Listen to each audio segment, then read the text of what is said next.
त्रैलोक्य से हिराणम नमो सया सर्वसिद्धारम। महावीर भगवान की जय। आचार्य गुरुवर श्री महावीर कीर्ति जी महाराज की जय। परम पूज्य गणाधिपति गणधर आचार्य गुरुवर कुंतु सागर जी महाराज की जय। आचार्य गुरुवर श्री कनक नंदी जी महाराज की जय। श्रीमद धर्म की जय।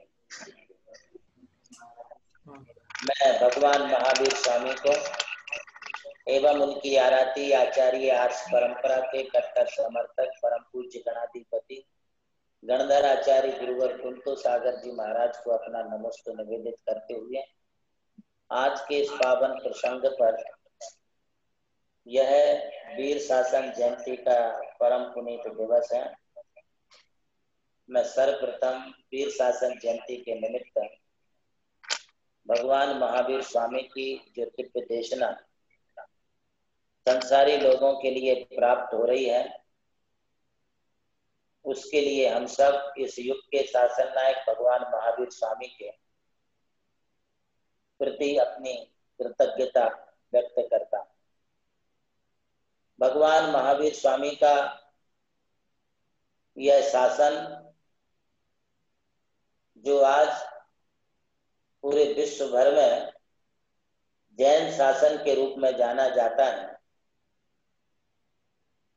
इस शासन को एक तीर्थंकर के बाद दूसरे तीर्थंकर, दूसरे के बाद तीसरे तीर्थंकर को प्राप्त होता है। भगवान आदिनाथ के बाद भगवान अजितनाथ को प्राप्त हुआ। बहुत काल गैप हुआ, बहुत समय बीच में अंतराल में गया, किंतु इतना अंतराल बीतने के पश्चात भी हमारा शासन, तीर्थंकरों का शासन भगवान आदिनाथ से लेकर के भगवान पुष्पदंत तक अनवरत रूप से चलता रहा।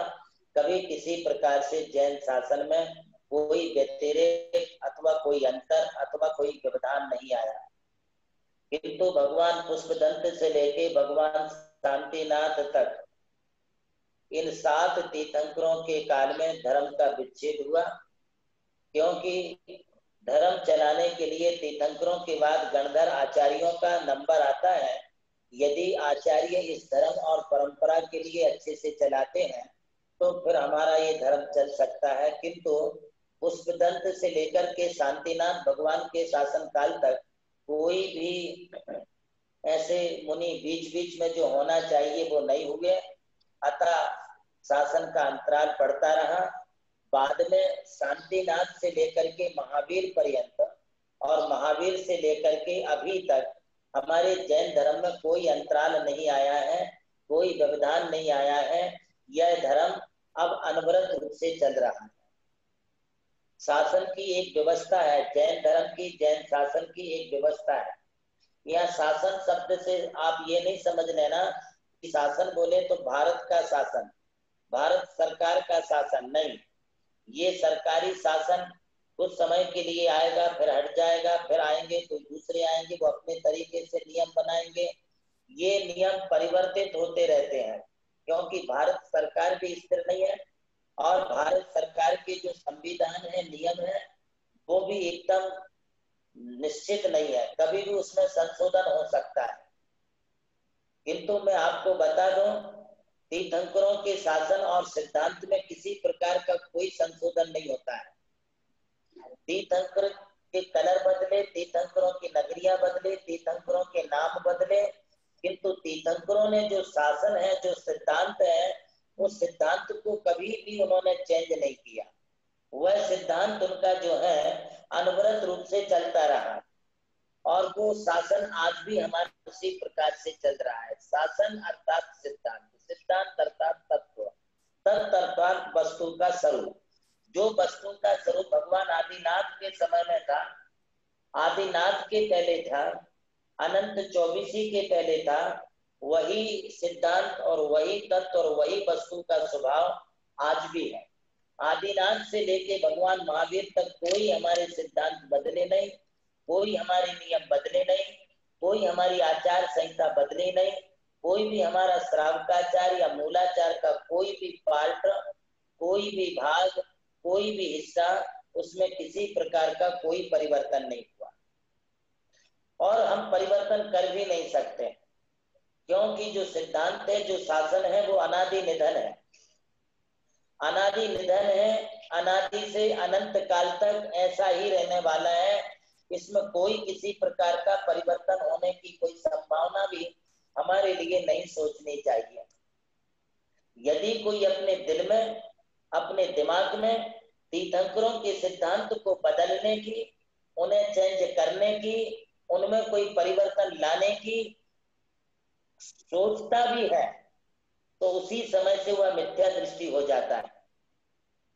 आज महावीर का शासन है। महावीर ये तीर्थंकर भगवान आदिनाथ के काल में, आदिनाथ के पुत्र भरत, भरत के पुत्र मरीचि, ये मरीचि भगवान महावीर का ही जीव था। किंतु जब इसे मालूम पड़ा कि मैं खुद तीर्थंकर बनने वाला हूं, तब महावीर के जीव मरीचि को ये गर्व आ गया, ये अहंकार आ गया कि अब मैं जो सिद्धांत चलाऊंगा, मैं जो मत चलाऊंगा, मैं जो तत्व बताऊंगा, वही हमारा धर्म माना जाएगा।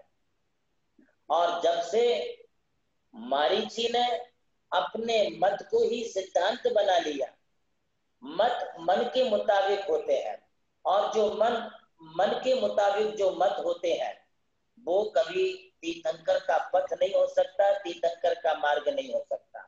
इसलिए कभी किसी ने इस प्रकार से अपनी मन और बुद्धि के द्वारा सिद्धांतों को बनाना, बिगाड़ना, कम ज्यादा करना, किसी प्रकार से उनमें काट छांट करना, ये कतई योग्य नहीं है। कुंदाचार्य इस बात को स्वयं रेयणसार ग्रंथ में कहते हैं कि मधुसूदनान बलैन जो बोल भी हो सत्संदम सो होदी कुदिठी ना होदी सो मक्के लग गिर। आचार्य कुंद देव कहते हैं कि जो कोई व्यक्ति अपनी बुद्धि विशेषता से, बुद्धि चातुर्य से तीर्थंकरों के द्वारा प्रतिपादित आगम को तोड़ मटोड़ करके, काट छाट करके, कम ज्यादा करके, इधर का उधर जोड़नी करके, और फिर यदि तीर्थंकरों के सिद्धांत को बताता है, तो वो तीर्थंकरों का शासन नहीं है, वो उस व्यक्ति का शासन है। और वह व्यक्तिगत जो उसका मत है, व्यक्तिगत जो विचार है, व्यक्तिगत जो आग्रह है, व्यक्तिगत जो सांप्रदायिकता के उसके अंतःकरण में जो बीज है, वो मिथ्यात्व के द्योतक है, वो उसे मोक्ष मार्ग में लेके नहीं जा सकते हैं। इसलिए किसी के व्यक्तिगत बुद्धि चातुर्य से बताई गई बात कभी भी धर्म नहीं हो सकता है। धर्म तो जो भगवान महावीर स्वामी आदि तीर्थंकरों ने बताया है, वही धर्म हो सकता है। हमारे देश में वही मुद्रा चल सकती है जिस मुद्रा पर हमारे भारतीय गवर्नर के सिग्नेचर हो, और वो भारतीय गवर्नर जब नोट पर सिग्नेचर मारता है, तभी वह नोट, तभी वह मुद्रा, तभी वह रुपया इस देश में ही नहीं बल्कि समूचे विश्व में मान्य होती है। ठीक इसी प्रकार से हमारा धर्म भी है। भगवान महावीर का शासन है। ये भगवान महावीर का शासन श्रीमद परम गंभीर साधवाद अमोघ लांछनम जियात लोकनाथ से शासनम जिन शासनम। ये श्रीमद परम गंभीर, ये बहुत ही गंभीर है, बहुत ही सूक्ष्म है, बहुत विशाल है, ये समुद्र से ज्यादा गहरा है, ये आकाश से भी अधिक ऊंचा है, पृथ्वी से भी बहुत विशाल है, इसलिए इसको गंभीर कहा है। एवं यह जो शासन है स्यादवाद अमोघ लांछनम, ये अनेकांत का धर्म है, ये स्यादवाद का धर्म है। इस स्यादवाद रूपी धर्म को हमारे लिए जैसा है वैसा ही स्वीकार करना चाहिए। तो ये जो वीर शासन दिवस है, ये वीर शासन दिवस भगवान की दिव्य ध्वनि के दिल से प्रारंभ हुआ है।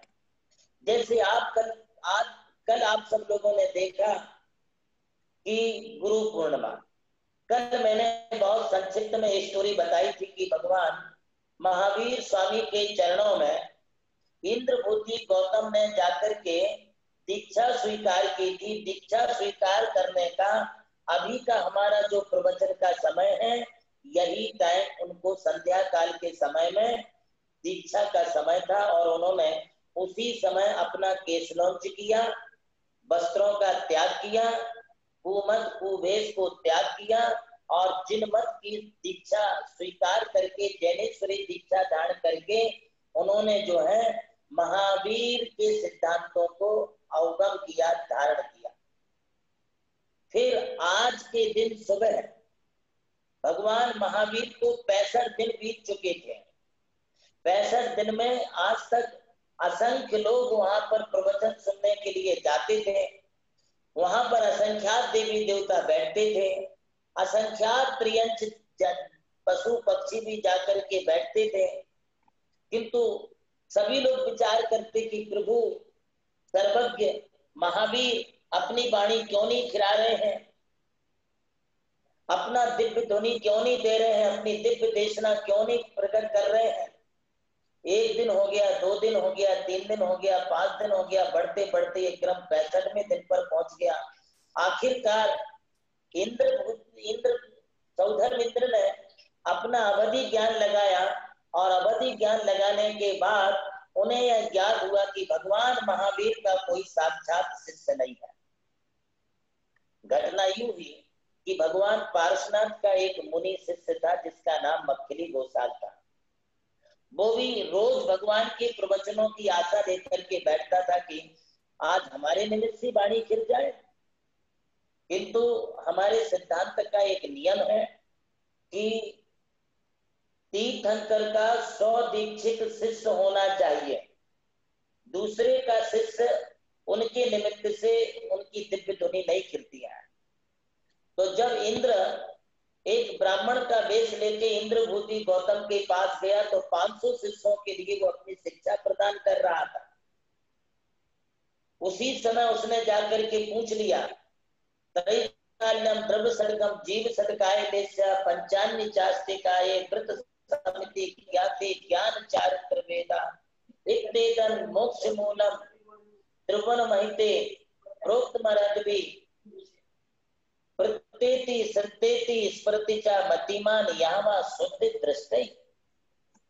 जब ये इस श्लोक का अर्थ मुझे बताइए। इंद्रभूति ब्राह्मण देवता, आप तो बहुत ज्ञानी हैं।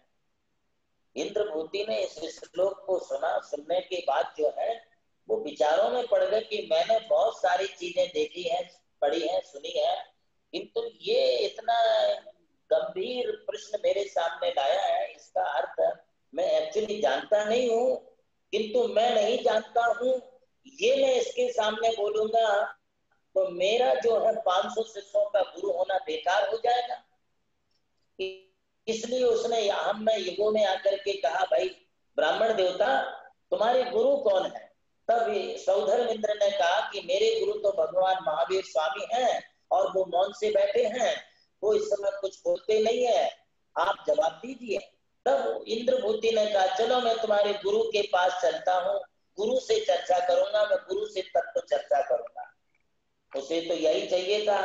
वो इंद्रभूति जो है महावीर के पास आने के लिए निकला और जैसे समुद्र के पास मान स्तंभ को देखा तो मान स्तंभ अर्थात जिसे देखने से हमारा मान, अहंकार, मिथ्या, अज्ञान गल जाता है, उसे मान स्तंभ कहते हैं। स्तंभ माने स्तब्ध हो जाना, स्तंभित हो जाना, और मान मतलब अहंकार टूट जाना। तो भगवान से ऊंचा और कोई नहीं है, सर्वज्ञ से ऊंचा और कोई नहीं है, तीर्थंकर से कोई बड़ा नहीं है। ये तीर्थंकर का वैभव मान स्तंभ आदि देखा और देखते ही साथ उसका मान गल गया। वो भीतर प्रवेश किया और भीतर प्रवेश किया तो उसको बैराग हो गया और भगवान को बोले मुझे दीक्षा दीजिए। तो उनकी दीक्षा आषाढ़ सुदी पूर्णिमा को चांदनी के दिव्य प्रकाश में हो गई। इसलिए वह दिन भगवान महावीर को उसने अपना गुरु स्वीकार कर लिया और खुद को अपना शिष्यत्व पने से उनके चरणों में समर्पित कर दिया। अब वो समर्पित हो गए। तो फिर आज श्रावण बदी प्रतिपदा को सुबह ब्रह्म मुहूर्त में भगवान महावीर स्वामी की प्रथम दिव्य देशना राजगृह के विपुलाचल पर्वत पर प्रारंभ हुई और गौतम गंधर्व ने उस दिव्य ध्वनि को अपने दोनों कानों से प्राशन करके हृदय में धारण कर लिया। जिस समय भगवान की प्रथम दिव्य देशना निकली, वही दिन वीर शासन दिवस के नाम से जाना गया। इसलिए आज का दिन वीर शासन जयंती के नाम से जाना जाता है। यदि भगवान महावीर स्वामी की वाणी आज हम भक्त लोगों के लिए नहीं मिलती थी तो हम लोग अज्ञानी अंधेरे में रह जाते थे। हे उपादेय का, पुण्य और पाप का, संसार और मोक्ष का, कर्तव्य और अकर्तव्य का हमें कुछ भी बोध नहीं हो पाता था। इसलिए तीर्थंकर महावीर की देशना का दिवस है। आज इस दिवस को हम वीर शासन जयंती के रूप में मनाते हैं, शास्त्रों की पूजा करते हैं, शास्त्रों के स्वाध्याय का संकल्प करते हैं, शास्त्रों को पढ़ने का हम जो है संकल्प लेते हैं। तब हमारे लिए जो है इन शास्त्रों के पढ़ने से बोध होता है, और जो बोध होता है उसी का नाम सम्यक ज्ञान है। ये उपदेश 4 अनुयोग के रूप में हुआ, प्रथमानुयोग, करुणानुयोग, चरणानुयोग, द्रव्यानुयोग। इन चारों अनुयोगों के रूप में ये उपदेश हुआ, और ये उपदेश द्वादश अंग के रूप में विभाजित हो गया। इसे 11 अंग 14 पूर्वों के रूप में गौतम गंधर्व ने स्वयं इसके लिए ग्रंथित किया, स्वयं उसके लिए जो है लिपिबद्ध किया। इसलिए आज का दिन बड़े महत्व का दिन माना गया, और आज के दिन को हम वीर शासन जयंती के रूप में मनाते हैं। एक और आज के दिन की विशेषता है, जैन धर्म के मुताबिक भोग भूमि से यह भूमि कर्म भूमि के रूप में परिवर्तित हुई थी।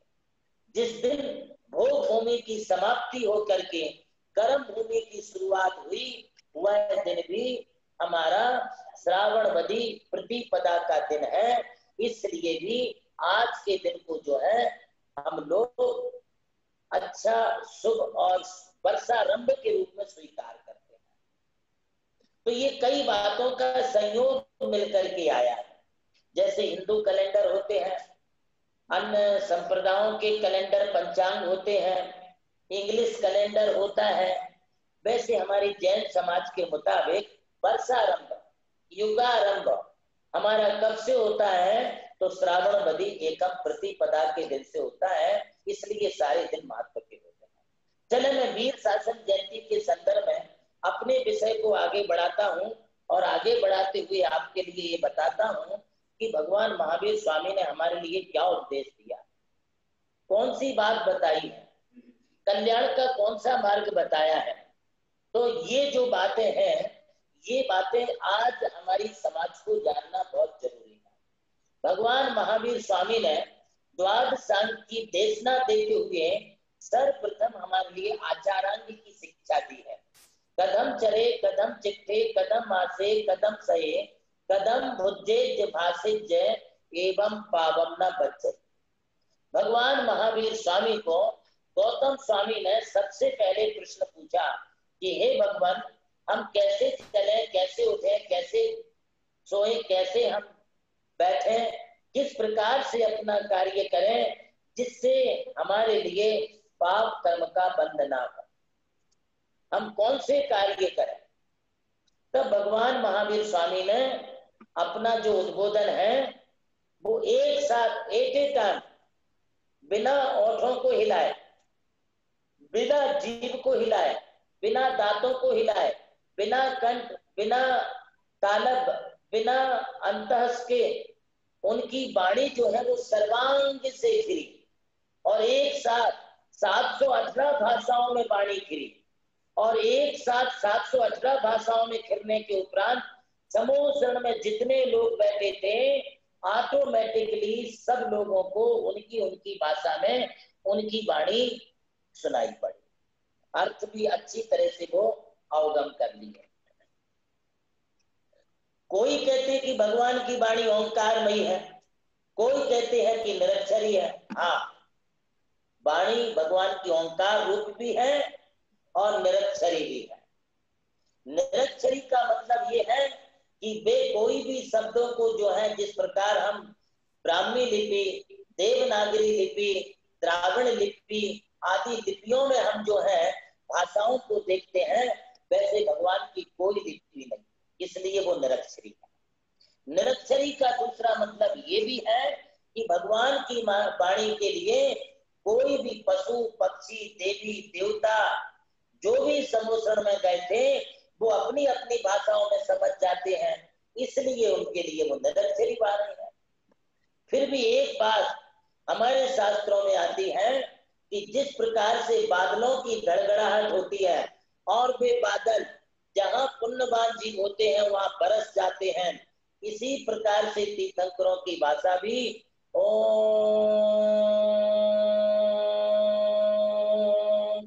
इस प्रकार से उनकी जो है देशना दिव्य ध्वनि ओंकार के रूप में निकलती है, और वो पूरे रोम रोम से निकलती, सर्वांग से निकलती है, सर्वांग से उनकी वाणी खिलती है और एक साथ खिलती है, और जब खिलती है तो लगातार 2.5 घंटे तक खिलती है।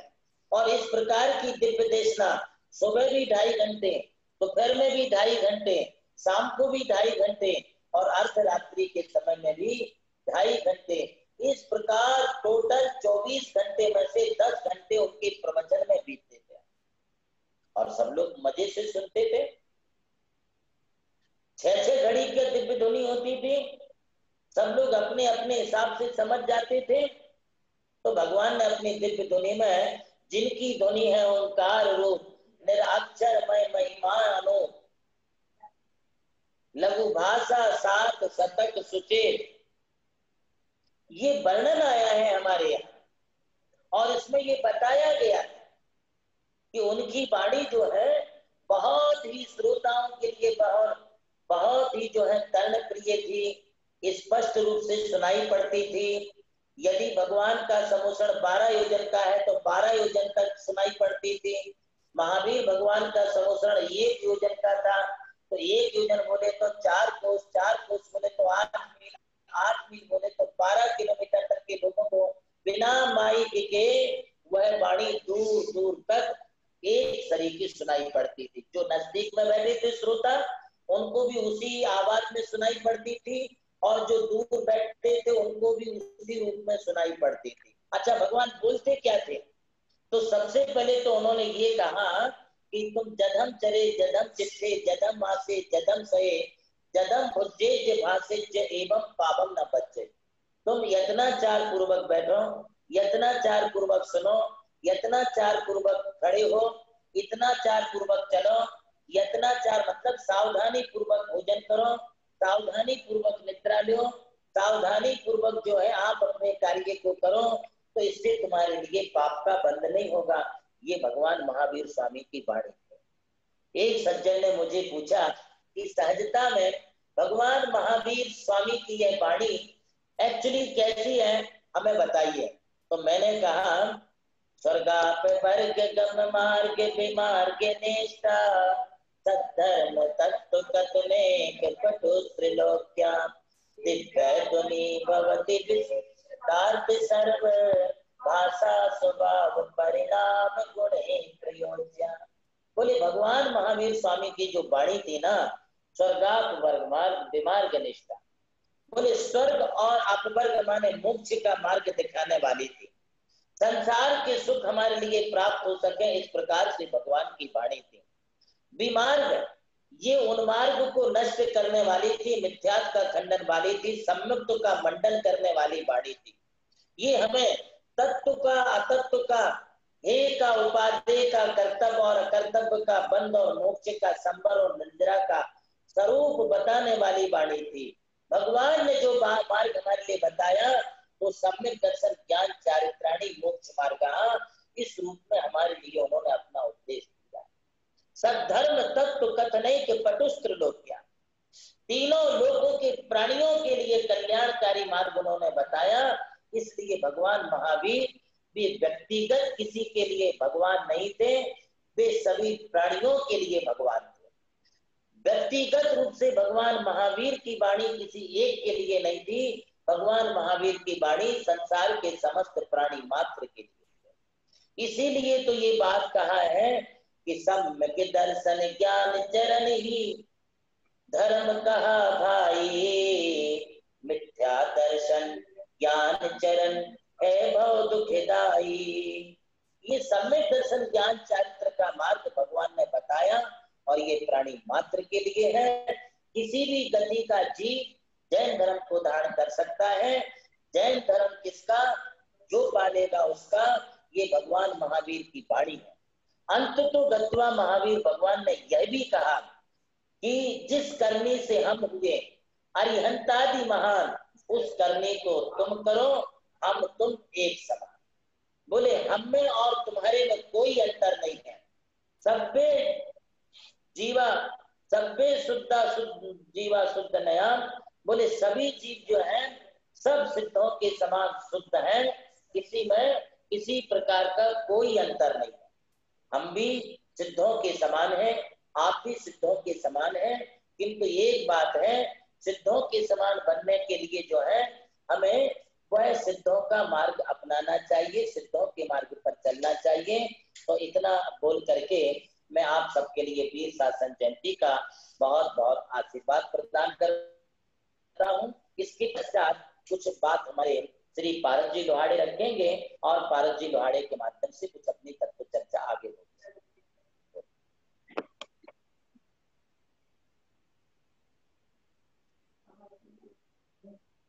भाई पारस जी। नमस्ते महाराज जी, नमस्ते। हाँ, मैं आप कुछ बोलने वाले हैं कि मैं कुछ बोलूं? मैं नहीं महाराज जी, अभी अपना कंटिन्यू चल रहा है, वही करो। ठीक, हाँ ठीक है। इस अवसर पर मैं ये बोलना चाहता हूँ कि आज वीर शासन जयंती का दिवस है। आज वीर शासन जयंती के दिन हमारे नीलम जी की दोहती बीरा सेठी का आज जन्मदिन है। मैं बीरा सेठी नीलम अजमेरा की जो दोहती है वो उनके निवास स्थल पर ही है। मैं बीरा सेठी के जन्मदिन पर उनको बहुत बहुत आशीर्वाद प्रदान करता हूँ। इस अवसर पर बीरा सेठी ने हमारे लिए शास्त्र दान भी प्रदान किया है। तो मैं बीरा सेठी को, भाई पारस जी नीलम जी मेरा के यहाँ पर दिखाइए तो मैं उनको आशीर्वाद दे दूंगा। इसी प्रकार से हमारे श्री नेमीचंद जी कासलीवाल विपिन जी कासलीवाल औरंगाबाद के पिताश्री हैं। आज उनका भी जन्मदिन है, उन्हें भी बहुत बहुत मैं आशीर्वाद देता हूँ।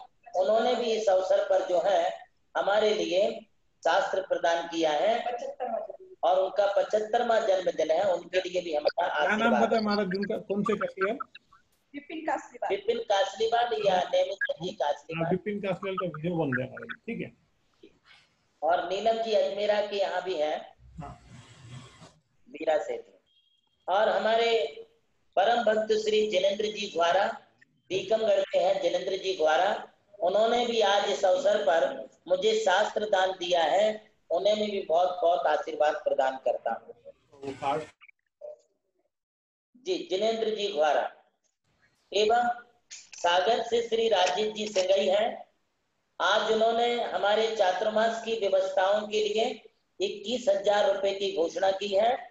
श्री राजेश जी सिंगई, उनको भी आशीर्वाद है।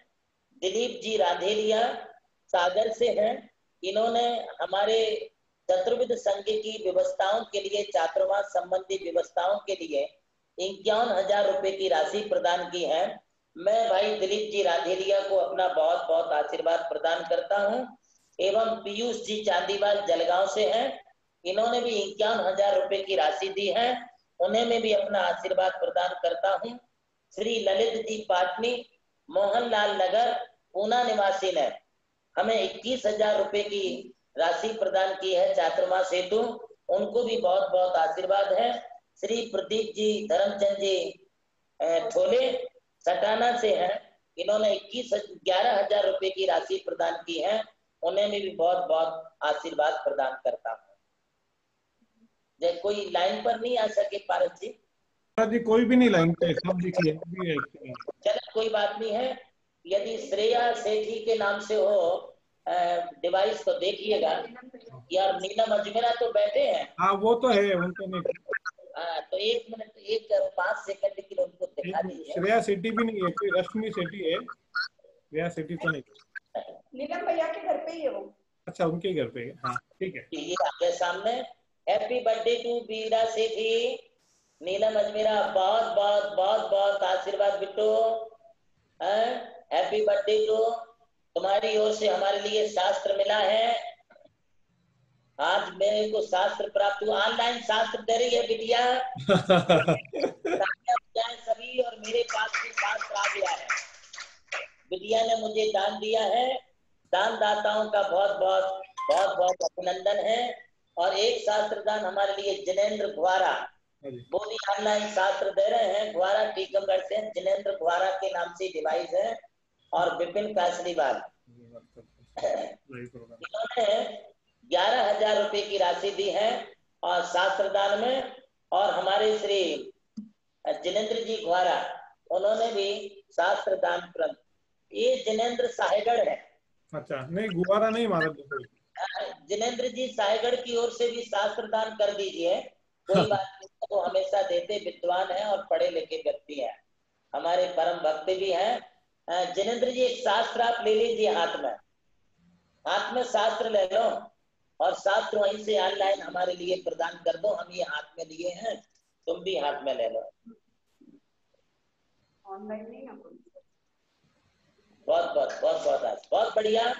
मैंने आपका शास्त्र दान स्वीकार किया। भारती के नाम से भारती, देखिए भारती कासलीवाल, भारती साहू जी है।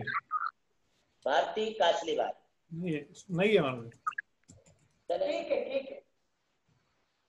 नहीं है, भारती कासलीवाल नहीं है। आपसे कुछ बात करना चाहते थे। कौन नहीं है महाराज जी, भारती कासलीवाल कोई नहीं है। जी, दुबई से आप बोलना चाहते थे। हाँ, वो कनेक्शन, उनका कनेक्शन नहीं हो पा रहा है दुबई से, उनका नेटवर्क का कुछ प्रॉब्लम आ रहा है उनका। हमारे राजेश जी सिंघई या दिलीप जी राधेलिया किसी रूप में यदि दिख रहे हो, सागर से है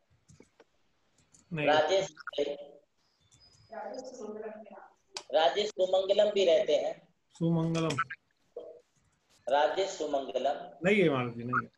कोई बात नहीं, आप कार्यक्रम को आगे बढ़ाएं। यदि कोई तत्व चर्चा समाधान करना है तो भी अपन हम, हाँ आइए हम चलते हैं चर्चा समाधान की ओर। जो भी महाराज जी की अपनी जिज्ञासा का समाधान चाहता है वो मोबाइल के राइट हैंड कॉर्नर में जाए, मोर बटन है वहां पर, रेज हैंड करके बटन है, जो भी अपना हैंड रेज करेगा उसे ही सवाल पूछने का मौका मिलेगा। हम चलते हैं प्रकाश जी सेठी नांदेड़ की ओर। पहला सवाल, अपना फोन अनम्यूट कीजिए, बोलिए। महाराज जी नमोस्तु, महाराज जी नमोस्तु, महाराज जी नमोस्तु। जी बोलिए। महाराज जी हमें उपवास करने से क्या क्या पुण्य मिलता है? भगवान नहीं चाहते हैं कि हम में से कोई भी भूखा ना रहे। बेटा ने प्रश्न पूछा है कि उपवास करने से कौन सा पुण्य मिलता है। उपवास करने से बहुत सारा पुण्य मिलता है और पुण्य से हमारे लिए जीवन में कभी कोई तकलीफ नहीं आती है, कभी कोई कष्ट नहीं होता है। अपने को हर बार हर तरीके का सुख मिलता है। ये उपवास का पुण्य है। उपवास करने से ये जन्म में भी अपना अच्छा रहता है और अगले जन्म भी अपने अच्छे होते हैं। जो व्रत उपवास आदि करते हैं उसके करने से जो है हमारे लिए आगे चल करके तीर्थंकर प्रकृति का बंध होता है। हम भी भगवान बनते हैं, सिद्ध शिला पर जाकर के विराजमान होते हैं। इसलिए उपवास का पुण्य की हम कल्पना नहीं कर सकते कि कितना पुण्य होता है। और किसी गरीब के लिए हम खिलाते हैं अथवा किसी भूखे के लिए जिमाते हैं तो ये भी बड़े पुण्य की बात। किंतु गरीब और भूखे को भोजन कराने से ज्यादा अच्छा जो होता है वो अपने लिए जो है किसी मुनि के लिए आहार दान देने से ज्यादा पुण्य मिलता है। जो अपन गरीबों को खिलाते हैं वो दया दान है, वो दया से देते हैं। और मुनि लोगों को जो खिलाते हैं वो भक्ति से देते हैं, इससे मोक्ष मार्ग मिलता है। तो गरीबों को खिलाना भी अच्छा है, बुरा नहीं है। आपकी जिसमें श्रद्धा है उसको आप खिला सकते हैं। मैं बेटा काव्या के लिए बहुत बहुत आशीर्वाद देता हूँ। बहुत छोटी बच्ची है, सेठी जी की लाडली पोती है, मैं उसे बहुत बहुत आशीर्वाद देता हूँ। अच्छा क्वेश्चन पूछा। अगला प्रश्न लेते हैं ममता जी पाटनी। आचार्य जी। हाँ जी, बोलिए। हाँ महाराज जी, मेरा प्रश्न यह है कि माँ सरस्वती की जो प्रतिमा होती है उस पे कौन से भगवान की प्रतिमा होती है क्या और कौन सी होती है? नहीं, ये ममता जी, ये हमारी सुपद्म श्री माता जी देवगांव रंगारी पारस पांडे की बहन है और सुपद्म श्री माता जी की बेटी है और बहुत धार्मिक है। इन्होंने जो प्रश्न पूछा कि सरस्वती की देवी के ऊपर कोई मूर्ति भगवान की होती है क्या? देखिए, प्राचीन मूर्तियां जो बनी हुई हैं, जैसे हमने मेल चिताम्बर शरण बिलगुला में सरस्वती वगैरह की मूर्ति देखी है, तो कहीं पर जो है उनके माथे पर तीर्थंकर की कोई सी भी मूर्ति हो सकती है अरिहंत भगवान की, अथवा हमने ऐसा भी देखा है कि कहीं सरस्वती वीणा वादन हंस वाहिनी चतुर्भुजा के रूप में है और वो सरस्वती की मूर्ति है, उस पर भगवान की मूर्ति नहीं होती है। तो दोनों भी प्रकार की मूर्तियां हमारे लिए मान्य है। सिर्फ सरस्वती की जो मूर्ति है हम उसे किसी भी रूप में पूज सकते हैं, किसी भी रूप में हम जो है उसकी आराधना कर सकते हैं। सरस्वती के लिए मूर्ति के लिए हम साधु लोग मुनि लोग भी उसकी वंदना करते हैं और उसकी अर्चा करते हैं। ये सरस्वती जो है मूर्ति वाली हो, भगवान की मूर्ति हो अथवा ना हो, हम दोनों रूप में उसकी पूजा आराधना करते हैं। अगला प्रश्न। अगला प्रश्न है मोना जी कासलीवाल। महाराज जी नमस्ते। महाराज जी मेरा प्रश्न है, चाहे सुख हो या चाहे दुख हो, तो ये हमें कौन काय के कारण से मिलता है? हमारे कर्म की वजह से या भगवान की वजह से? देखिए, भगवान यदि किसी के लिए बुरा करे तो भगवान कैसा? भगवान किसी का बुरा नहीं करते। भगवान तो सब अपना अच्छा करके बैठे हैं, तो सबका अच्छा ही अच्छा होना है। तुम भगवान को भजो तो अच्छा होगा। और जो भगवान को भजता है, गुरु को भजता है, धर्म को पालता है, उसे पुण्य होता है, पुण्य से अपने लिए सुख मिलता है। जो किसी की हिंसा करता है, झूठ बोलता है, गलत काम करता है, चोरी चपाटी करता है, उससे पाप होता है और पाप से अपने लिए दुख होता है। दुख और सुख कोई नहीं देता है, ये हमारे को अपने कर्मों की वजह से मिलता है। हम अच्छा करते हैं तो अच्छा मिलता है, बुरा करते हैं तो हमारे लिए बुरा फल मिलता है। इसलिए भगवान के ऊपर मत ढकेलना, गुरु के ऊपर मत ढकेलना कि गुरु ने हमारा अच्छा कर दिया, गुरु ने हमारा बुरा कर दिया, भगवान ने हमारा अच्छा कर दिया, भगवान ने हमारा बुरा कर दिया। नहीं, ये इनके निमित्त से अच्छा ही अच्छा होना है और बुरा जो होना वो अपने खुद के बुरे कर्मों के कारण होता है। इसलिए आप अच्छे मार्ग में लगे रहो। ये मोना कासलीवाल जो है हमारे स्वयं श्री माता जी की पोती है। आरिका स्वयं श्री माता जी की पोती है। बहुत बहुत आशीर्वाद। अगला प्रश्न है विनोद जी पत्नी। भाई पारस जी। हाँ महाराज जी। ये अभी प्रश्न आने के पहले हाँ हमारे साहेगढ़ से श्री सुरेश जी दाऊ, हाँ सुरेश जी दाऊ हैं। हाँ जी। उन्होंने जो है इस समय हमारे चातुर्मास के लिए, हाँ दाऊ दिख रहे हैं, पिछले साल उन्होंने करीब 500 लोगों को बुंदेलखंड से लाया था पारस जी। अच्छा, अरे वाह। लोगों को लाके यहाँ पर सिद्ध चक्र विधान कराया, सबको लाए गए और पूरा भंडारे के साथ पूरा द्रव्य का ट्रक भर के लाए थे सामान का और पूरा वैभव के साथ इन्होंने विधान किया था। मैं सुरेश दाऊ को आशीर्वाद प्रदान करता हूँ। एवं इस वर्ष चातुर्मास के लिए दाऊ ने 11,000 रुपए की राशि यहाँ पर प्रदान की है। एवं दाऊ ने आहार दान के लिए उनके पुत्र श्री भानु कुमार जी जैन के नाम से, जो कि शिक्षक हैं, बहुत अच्छे से अपना शिक्षा का कार्य करते हैं, उन्होंने 5100 रुपए की आहार दान में और राशि प्रदान की है। मैं दाऊ के लिए बहुत बहुत बहुत बहुत आशीर्वाद प्रदान करता हूँ। एवं हाँ ठीक, ये दाऊ बहुत बहुत आशीर्वाद है। अब अगला प्रश्न पूछिएगा। अगला प्रश्न है विनोद जी पाटनी उमराना। नमस्ते गुरुदेव। नमस्ते। हाँ नमस्ते गुरुदेव। बोलिए भाई।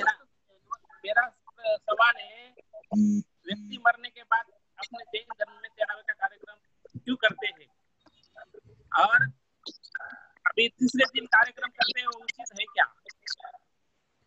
तीसरे दिन करते हैं अंतिम तेरहवें का कार्यक्रम उचित है क्या?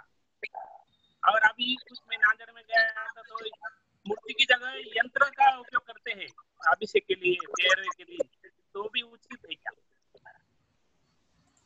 देखिए, मरने के बाद जो है तेरहवीं करते हैं, दिया करते हैं, ये लौकिक व्यवहार है, ये करना चाहिए। इस लोकाचार को हम छोड़ नहीं सकते हैं। जहां जैसी जो समाज की परिपाटी है, उस समाज की परिपाटी के अनुसार मरने के उपरांत उनका अंतिम संस्कार करना, अंतिम संस्कार के बाद तीसरे दिन उनका उठावना करना, उठावना के पश्चात 12 दिन हो जाने के बाद 13वें दिन गंधोदक लेकर के शांति विधान करके इस सारी प्रक्रिया को समाप्त कर दिया जाता है। तीसरे दिन उठावना करते हैं। इसका प्रतीक है कि अब 3 दिन हो गए, अब तुम्हारे लिए शोक करना नहीं, अब तुम रत्नत्रय के मार्ग पर चल सकते हो। 13वें दिन तिया करने, 13वें दिन शांति विधान करने का मतलब है कि अब तुम्हारे 13 दिन हो गए, अब शांति विधान हो गया, अब तुम 13 प्रकार का चारित्र पालन करने के लिए मोक्ष मार्ग में बढ़ सकते, दीक्षा ले सकते हो। ये एक लोकाचार है, इसे उनको जो है करना चाहिए। हाँ, अब ये प्रीति मृत्यु भोज आदि कराना, ये सब एक लौकिक कार्य है। इन लौकिक कार्यों को जो है अधिक बोझ ना आए किसी के ऊपर, इसलिए बिना मृत्यु भोज के भी इन कार्यक्रमों को निपटाया जा सकता है और अपने लोकगत जो अपनी परिपाटी है उसको निभाया जा सकता है।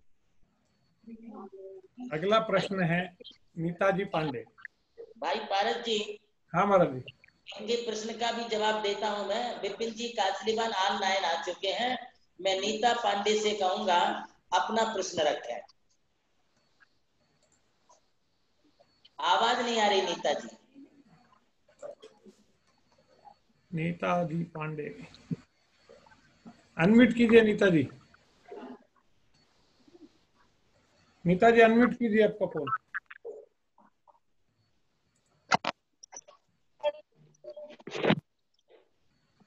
बोलिए बोलिए, एक आपने फिर म्यूट कर दिया, अनम्यूट कीजिए अभी। आप फोन अनम्यूट कीजिए वहां जाके। हाँ हो गया, अभी बोलिए बोलिए बोलिए।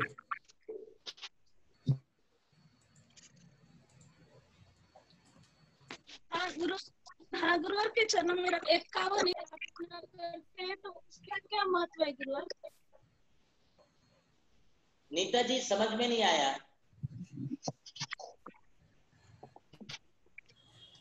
हाँ बोलिए। आ रही क्या आवाज? हाँ आवाज आ रही। गुरुदेव जो कलश स्थापना में 51, 101 ऐसे कलश की स्थापना करते हैं गुरुवार, तो उसका क्या महत्व है? क्या हर एक मुनि का अलग अलग कलश स्थापन होता है क्या? हाँ, हर मुनि के अलग अलग होंगे, हर संघों में अलग अलग कलश स्थापना होता है। जिसको जितना करना है वो सामाजिक धर्म प्रभावना की दृष्टि से वैसा किया जाता है।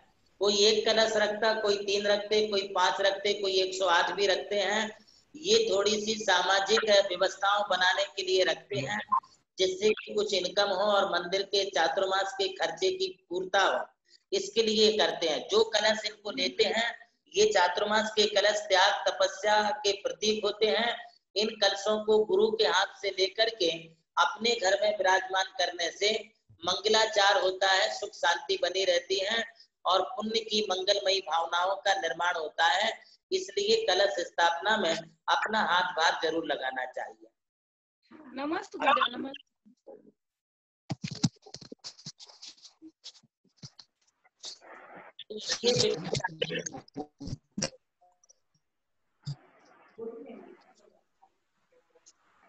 हाँ आ गए। ये विपिन जी काचलीवाल के पिता श्री दिखाएं। विपिन भाई, आज हमारे विपिन जी काचलीवाल के पिता श्री काचलीवाल 75वें साल में प्रवेश किए हैं। शासकीय कार्य में बहुत बड़े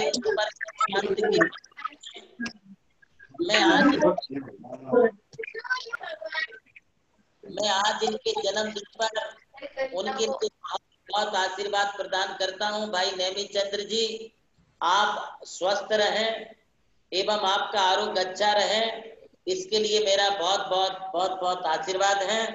श्री विपिन जी काचलीवाल ने अपने पिताश्री के जन्म दिवस के उपलक्ष्य में 11,000 रुपए की राशि नमोकार तीर्थ पर आहार दान के लिए प्रदान की है। मैं काचलीवाल परिवार का बहुत अभिनंदन और साधुवाद करता हूँ।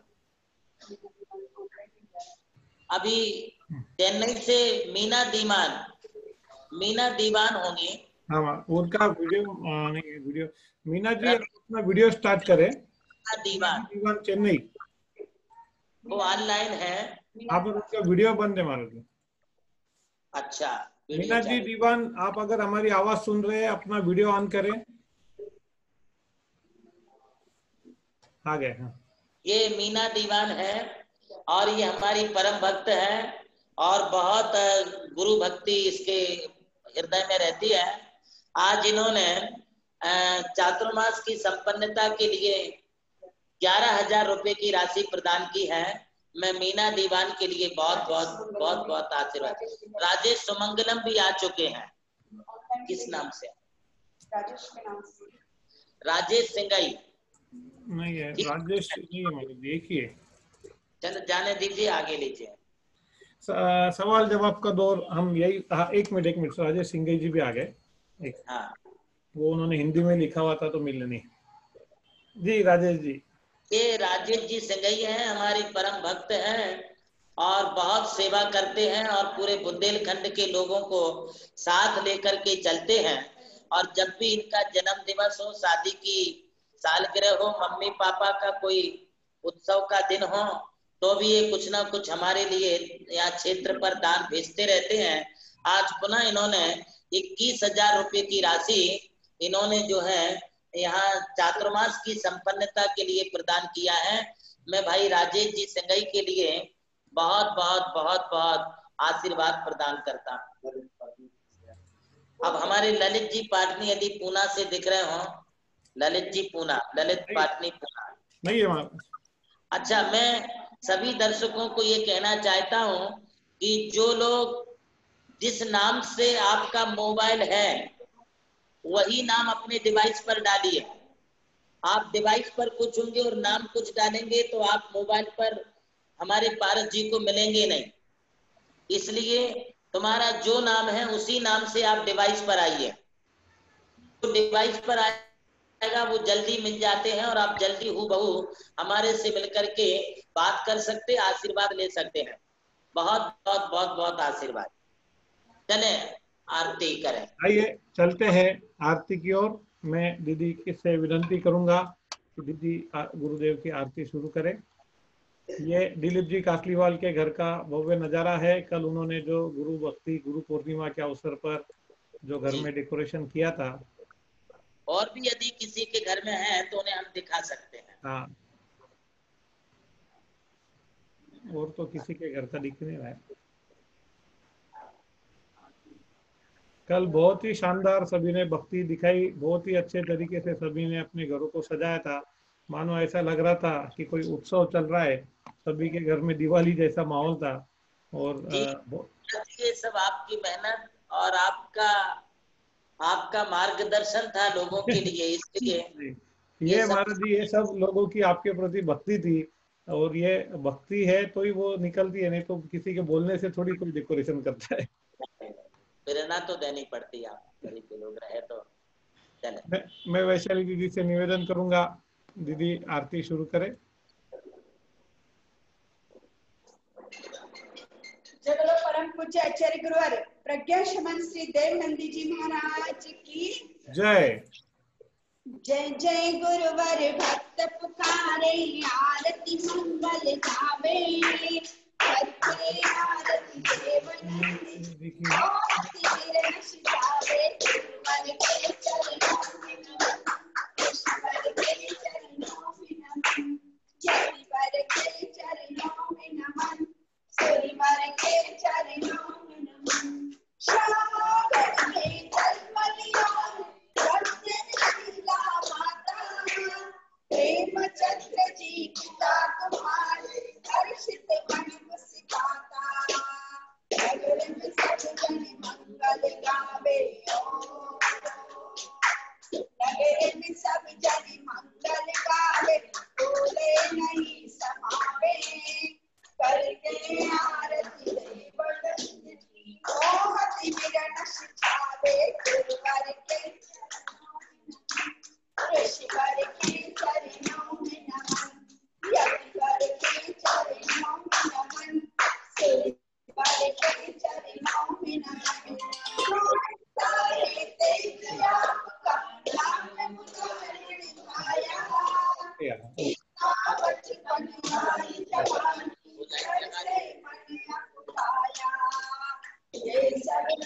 सो नाशवान है। ओम ये सब कुछ तो नाशवान है, भाव विराग जगावे, करके आरती बहुत विरल सुझावे, गुरुवर के चरणों ऋषिवर के चरणों में नमन, यतिवर के चरणों में नमन, गुरुवर के चरणों में नमन। खुद सागर गुरुवर ने गुण दीक्षा दे उतारा, देख के तन की कोमलता को देव नंद के पुकारा, चारित्र रथ पर चढ़ गए गुरुवर, चारित्र रथ पर चढ़ गए गुरुवर, मुक्ति मार्ग निहारे, करके आरती देवन मोह से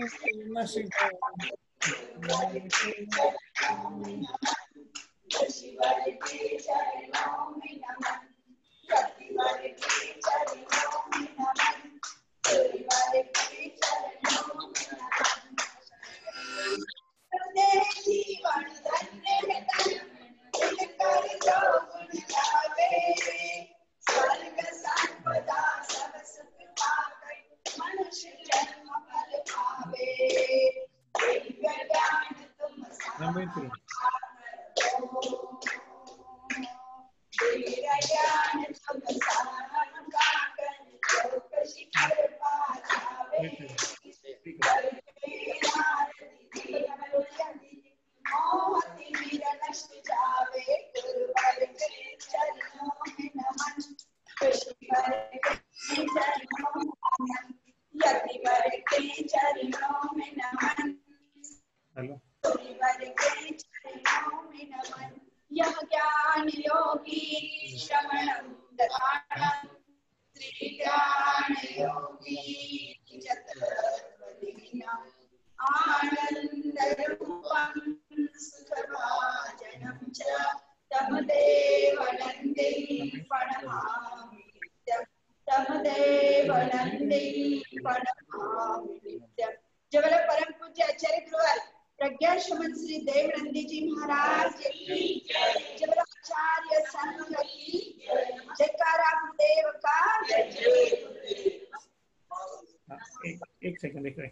हमारे सामने है मुनि श्री सुयत्न सागर जी महाराज, जो आचार्य श्री सुनील सागर जी के संग में है, और महाराज जी के परम भक्त प्रशांत जी डोटिया इनके पूर्वाश्रम के भाई है, जो अभी साधना में है मुनि श्री आचार्य श्री सुनील सागर जी के संग में।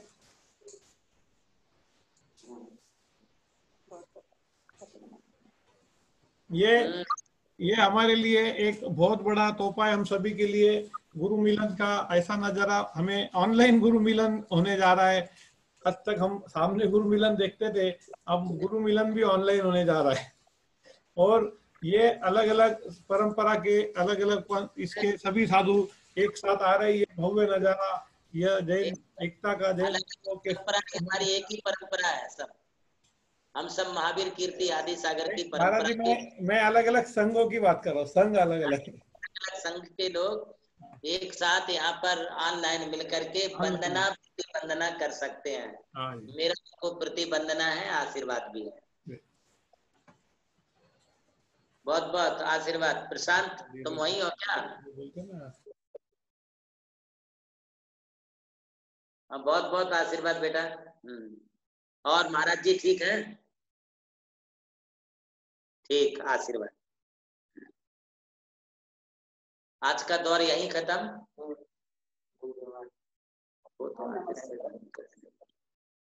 भक्ति पढ़ रहा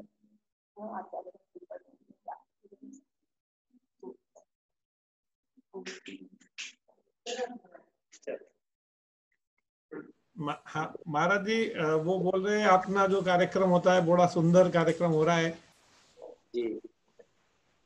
अच्छा ही है। विशाल जी डोटिया ने बहुत अच्छा सेवा, विशाली तो नाम है, विशाल नहीं महाराज जी, विशाल तो महाराज जी बन गए। प्रशांत डोटिया, डोटिया ने इस अष्टालिका महापर्व में सिद्ध चक्र पूजा का पूरा लाभ लिया। अभिषेक पंचामृत पूरा करते थे और पूरी पूजा में साथ बैठते थे। मेरा प्रशांत जी डोडिया को भी बहुत बहुत आशीर्वाद, आपको भी। यानी पूरे जोश के साथ करते थे, उत्साह के साथ और खुशी उमंग के साथ उन्होंने पूरा विधान किया जी। ओके, हम आज की सभा यही समाप्त करते हैं और चलते हैं मस्ती की पाठशाला की ओर।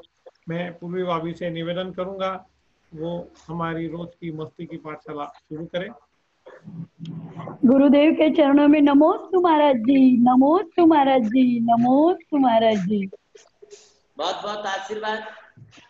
गुरुदेव आपके आशीर्वाद से मैं पाठशाला चलाती हूँ।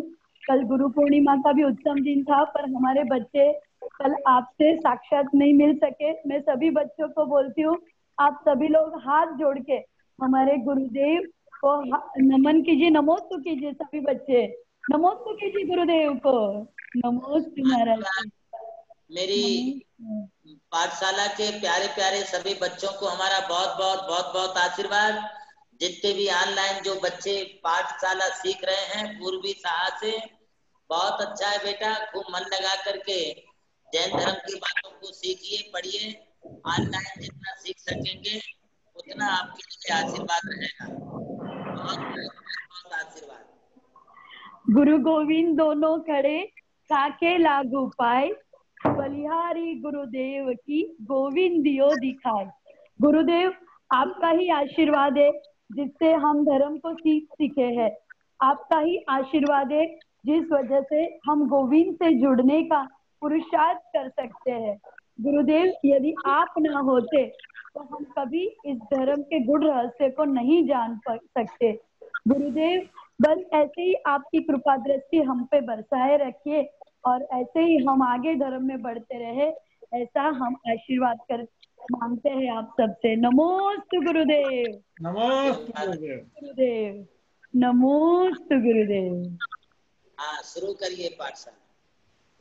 तो बच्चों, सभी मेरे प्यारे प्यारे बच्चों, आप सबको ढेर सारा प्यार। और आज की पाठशाला शुरू करने से पहले रोज की तरह हम करेंगे सरस्वती वंदना। तो हाथ जोड़ के बोलते हैं, सरस्वती नमस्तुभ्याम वरदे काम रूपिणी, विद्यारंभ करिष्यामि, सिद्धिर्भवतु मे सदा, सिद्धिर्भवतु मे सदा, सिद्धिर्भवतु मे सदा। तो बच्चों, मुझे आपसे मिलने की अब तो इतनी आदत हो गई है कि जब संडे का दिन आता है तो मुझे ऐसे खालीपन लगता है। पर मुझे कल बहुत अच्छा लगा, आप में से बहुत सारे बच्चों ने मुझे गुरु पूर्णिमा के लिए विश किया, मैसेजेस भेजे, और बच्चे मुझे आप लोग का प्यार देख के बहुत अच्छा लगा। ऐसे ही आप हमसे जुड़ते रहना। बच्चों, आप लोग को एक टास्क दिया गया था, आपको एक बहुत सुंदर सा कलश सजाना था। आपको बहुत सुंदर सा एक कलश सजाना था। अच्छा बच्चों, देखो हमें सुयत्न सागर महाराज जी ने भी आशीर्वाद दिया है, अभी वो भी ऑनलाइन है। तो बच्चों, आप सभी लोग हाथ जोड़ के उनसे भी बोलिए, नमोस्तु गुरुदेव, नमोस्तु गुरुदेव, नमोस्तु गुरुदेव। गुरुदेव आप हमें ऐसे ही आशीर्वाद देना। और देखो बच्चों, हमारे गुरुदेव तो कितने दूर है, बांसवाड़ा में है, पर हमें यहाँ बैठ के उनका दर्शन करने का सौभाग्य मिल रहा है। इतनी अच्छा, प्रतापगढ़ में है, बांसवाड़ा में नहीं, वो प्रतापगढ़ में है।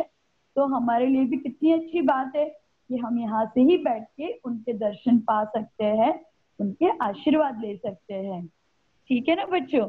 हाँ, तो मैं आपको क्या बता रही थी बच्चों कि कल आपने मुझे बहुत सारे मैसेजेस भेजे, मुझे बहुत अच्छा लगा। अच्छा, आपको पता है कल गुरु पूर्णिमा का दिन था और आज कौन सा दिन है? आज वीर शासन जयंती है। इसका मतलब क्या? चलिए मैं आज आपको कुछ नया बताती हूँ। बच्चों, बहुत साल पहले की बात है, हमारे जब महावीर भगवान थे। अब आपने भगवान के पंच कल्याणक तो देख लिए हैं, ये आपको पता है ना पंच कल्याणक कौन से होते हैं? गर्भ, जन्म, तप, ज्ञान और मोक्ष। और महावीर भगवान को भी ज्ञान हो गया था, समोसरण की रचना भी हो गई थी। सभी भक्त बैठ के सुनने के लिए लाला ही थे। पर ये क्या, भगवान जी की तो वाणी ही नहीं खींचती थी। आपको पता है बच्चों, जब भी